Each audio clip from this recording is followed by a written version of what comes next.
السلام علیکم پیارے دوستوں، پیارے ساتھیوں اور میرے ہم وطنوں۔ ہر سال یوم تکبیر نہایت ہی پرجوش طریقے سے منایا جاتا ہے، اور اس سال بھی الحمدللہ اللہ کی فضل و کرم سے یوم تکبیر بروز 28 مئی کو شان طور پر پورے پاکستان میں منایا جائے گا۔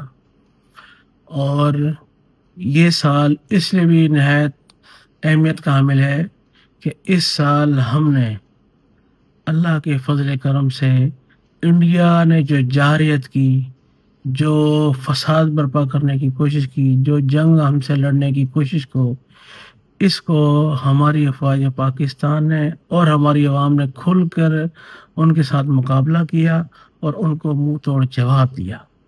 تو اس پہ میں افواج پاکستان کو، ہمارے اداروں کو اور مکمل عوام کو مبارکباد پیش کرتا ہوں۔ اور اس کے ساتھ ساتھ ہم نہیں بھولیں گے جو اس انڈیا کی طرف سے جو جارحیت کی، اس میں جو شہید ہوئے، میں ان شہداء کو خراج تحسین پیش کرتا ہوں اور ان کی فیملی کے ساتھ ان کے اس غم میں جو ان کے ساتھ ہوا اس کا شریک ہوں۔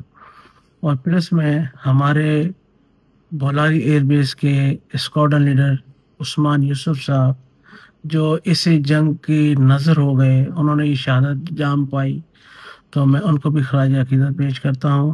اور جو ہم پورے پاکستان میں 28 مئی کو یوم تکبیر کی محافل، یوم تکبیر کے پروگرام اور یوم تکبیر کی ریلیاں نکالیں گے، میں ان تمام چیزوں کو ان شہداء کے اور اسکواڈرن لیڈر یوسف عثمان کے نام کرتا ہوں۔ وما علینا۔